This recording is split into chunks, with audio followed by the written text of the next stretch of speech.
जय श्री राम दोस्त साधकों। धर्म प्रसंग चैनल में मैं सपना पांडे आपका स्वागत करती हूँ। साधकों, पिछली वीडियो में हमने अथर्ववेद के तीसरे कांड के चौथे, पांचवें और छठे सूक्त को जाना था। आज हम अथर्ववेद के तीसरे कांड के सातवें, आठवें और नौवें सूक्त के बारे में जानेंगे। तो चलिए सबसे पहले सातवें सूक्त से शुरू करते हैं, जिसके देवता हरिण आदि हैं। श्लोक है: हरिणस्य रघुष्यदो अधिशेषणी भेषजम स क्षेत्रियम विषाणया विशुचीन मनीनशत। अर्थात तेज दौड़ने वाले काले हरिण के सिर में जो सींग रूपी रोग निवारक औषधि है, वह माता पिता से आए हुए क्षय, कुष्ठ, मिर्गी आदि का पूर्णतया नाश करें। अगला श्लोक है: अनुत्वा हरिणो वृषा पद्भिश्चतुर्भिरक्रमीत विषाणे विश्य गुष्पितम यदस्य क्षेत्रियम हृदि। अर्थात हे मृगशृंग, तुम क्षेत्रीय रोगों का विनाश करने के लिए मैंने मणि के रूप में धारण किया है। इस रोगी के हृदय में जो रोग बसे हुए हैं, तुम उनका विनाश करो। अगला श्लोक है: अदो यद्वरोचते चतुष्पक्षमिव छदिः तेना ते सर्वं क्षेत्रीयमंगेभ्यो नाशयामसि। अर्थात यह चार कोनों वाला मृग चर्म चौकोरी चटाई के समान सुशोभित हो रहा है। हे रोगी, इसके द्वारा मैं तेरे क्षय, कुष्ठ आदि रोगों का नाश करता हूँ।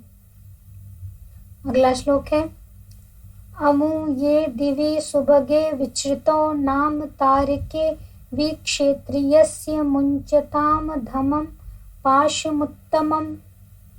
अर्थात आकाश में स्थित विचृत नामक दो तारे क्षय, कुष्ठ, मिर्गी आदि क्षेत्रीय रोगों का विनाश करें। अगला श्लोक है: आप इद्वा उ भेषजीरापो अमीव चातनिः आपो विश्वस्य भेषजीस्त्वास्त्वा मुञ्चन्तु क्षेत्रियात्। अर्थात जल ही औषधि है, जल ही सब रोगों का नाश करने वाला है। जल किसी एक रोग की नहीं, समस्त रोगों की औषधि है। हे रोगी, जल तुम्हें क्षय, कुष्ठ, मिर्गी आदि क्षेत्रीय रोगों से छुड़ाए। अगला श्लोक है: यदा सुतेह क्रियमाणायाः क्षेत्रियं त्वाव्यानशे वेदाहं तस्थ भेषजं क्षेत्रियं नाशयामि त्वत्। अर्थात हे रोगी, अन्न का यथाविधि उपयोग न करने के कारण तेरे शरीर में क्षय, कुष्ठ, मिर्गी आदि क्षेत्रीय जो रोग उत्पन्न हो गए हैं, मैं चिकित्सक उनकी जौ आदि के रूप में औषधि जानता हूँ। उस औषधि के द्वारा मैं तेरे क्षेत्रीय रोगों का विनाश करता हूँ।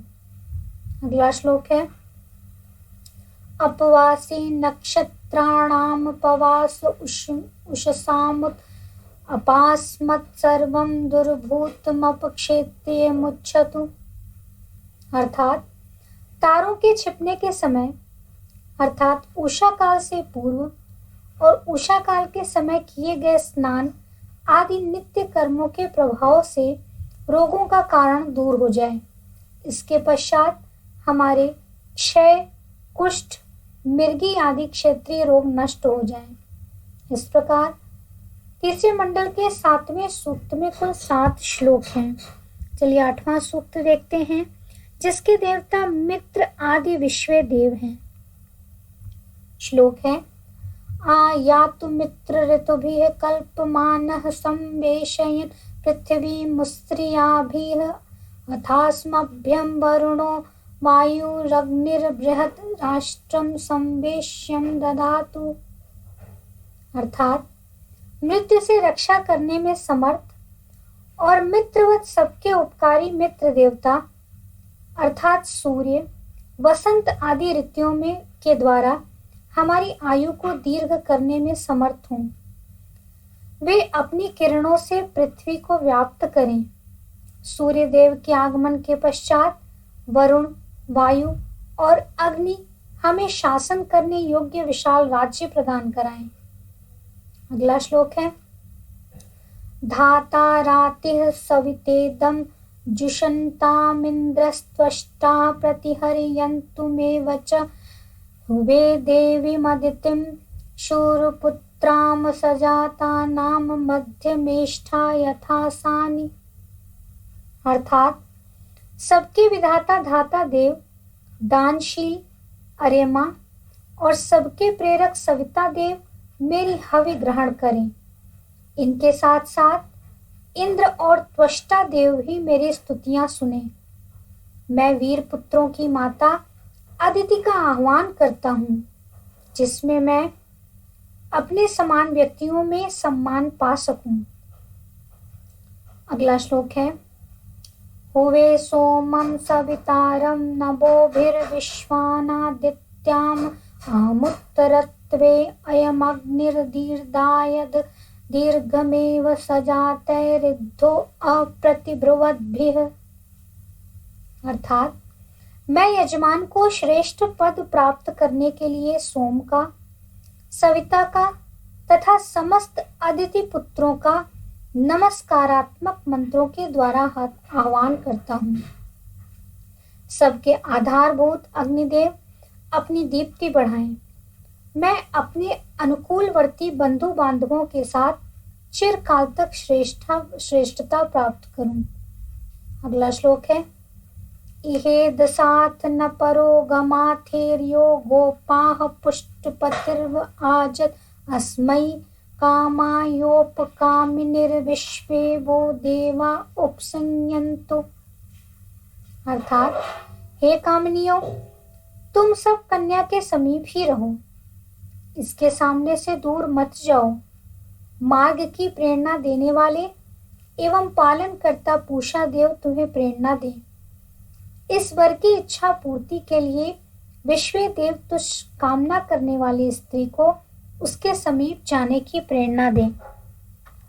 अगला श्लोक है, संभो मनांसी संव्रता समाकुतीर्ण मामसि अमीये विव्रता स्थन्तान वह समनमयामसि। अर्थात हे हमारे विरोधी जनों, हम तुम्हारे चित्तों, कर्मों और संकल्पों को अपने अनुकूल बनाते हैं। इनमें जो नियमों के विरुद्ध काम करने वाले हों, उन्हें हम तुम्हारे सामने ही दंड दें। अगला श्लोक है, अहम गृह्णामि मनसा मनांसि मम चित्तमनुचित्तेभिरेत मम वशे सुहृदयानि वह कृणोमि मम यात मनुवर्तमानयेत। अर्थात हे मेरे विरोधी जनों, मैं अपने मन के द्वारा तुम सबके मनों को और अपने चित्त के द्वारा तुम सबके चित्तों को अपने वश में करता हूँ। आओ और तुम सब भी अपने हृदयों को मेरे वश में करो। तुम सब भी मेरी इच्छा के अनुसार मेरा अनुगमन करो और मेरे अनुकूल बनो। इस प्रकार तीसरे मंडल के 8वें सूक्त में भी कुल 6 श्लोक हैं। चलिए तीसरे कांड के 9वें सूक्त को देखते हैं, जिसके देवता द्यावा, पृथ्वी, विश्वे देव हैं।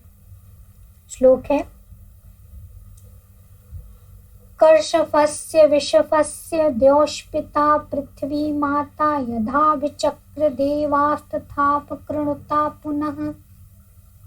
अर्थात जो नाखून और खुर वाले बाघ आदि पशु हैं, जो बिना खुर वाले सर्प आदि जंतु हैं, तथा जो फटे हुए खुर वाले गाय, बैल, भैंस आदि पशु हैं, उनका पिता द्युलोक है और माता पृथ्वी है। हे देवों, इन विघ्नकारी पशुओं और जीव जंतुओं को आपने जिस प्रकार हमारे अभिमुख किया है, उसी प्रकार इन्हें हमसे अलग करो। अगला श्लोक है, अश्लेष्माणो अधारयन् तथा तन्मनुना कृतं कृणोमि वध्नि विष्कंधं मुष्काबर्हो गवामिव। अर्थात